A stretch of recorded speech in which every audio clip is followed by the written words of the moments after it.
আসসালামু আলাইকুম। আশা করি সবাই ভালো আছেন। আলহামদুলিল্লাহ আমরাও ভালো আছি। আজ আমি রান্না করব এই যে ধুন্দুল আর শুটকি ভুনা। তো বন্ধুরা দেখতে থাকুন আর আমার পেজটি বেশি বেশি করে লাইক শেয়ার কমেন্ট আর ফলো করবেন প্লিজ। তো আমি শুটকি ভুনার জন্য একটু বেশি করে পেঁয়াজ কুচি নিয়েছি। আর এখানে ধুন্দুলের জন্য চিনি, হলুদ, লবণ, কাঁচামরিচ আর হলুদ, লবণ, কাঁচামরিচ নিয়েছি। আমি ধুন্দুলটা রান্না করে নিব। একটু তেল দিয়ে দিব,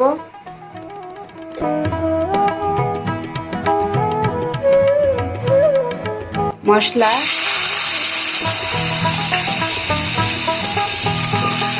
দিয়ে দিব, পানি,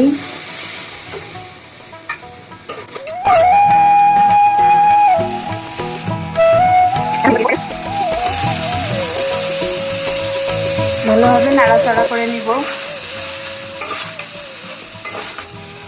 ঢাকনা দিয়ে ঢেকে দেব। আমি অন্য চুলায় শুটকিটা ভুনা করব। তো বন্ধুরা দেখতে থাকুন। তেলটা গরম হলে আমি পেঁয়াজ কুচি দিয়ে দিব।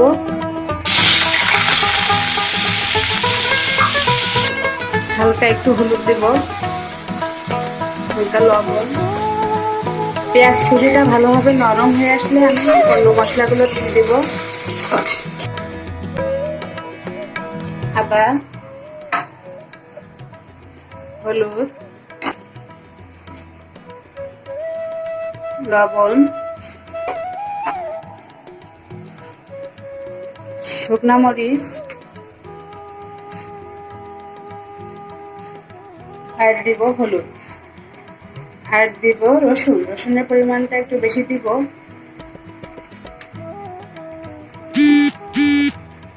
আর এদিকে ধুন্দুলটা দেখুন কত পরিমাণে পানি বের হয়েছে।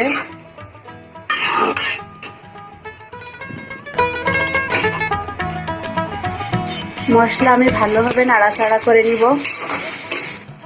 মশলাটা যাতে না পুড়ে যায় এই জন্য একটু পানি দিয়ে দিব। পানি, মশলা ভালোভাবে কষানো হয়ে গেছে।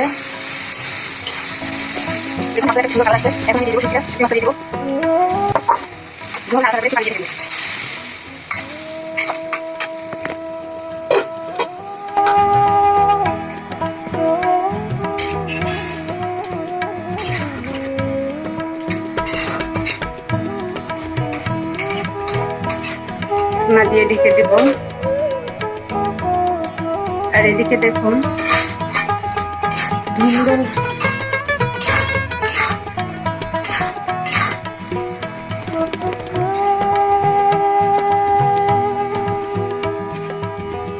তো শুটকি ভুনাটা হয়ে গেল, এই যে দেখুন। আর এদিকে এই যে ধুন্দুলটাও হয়ে গেল। এখন আমি খেয়ে দেখবো কেমন হয়েছে দুইটা রান্না।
অনেক সুন্দর হয়েছে ধুন্দুল রান্নাটা।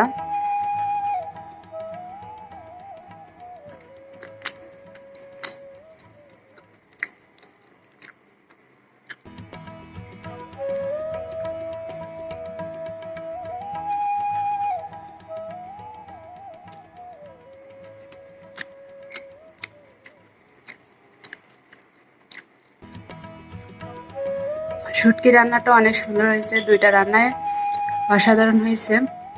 তো বন্ধুরা আপনারা এভাবে রান্না করে খেয়ে দেখবেন, অনেক ভালো লাগবে। তো আমার পেজটি বেশি বেশি করে লাইক কমেন্ট আর ফলো করবেন। তো সবাই ভালো থাকবেন, আল্লাহ হাফেজ।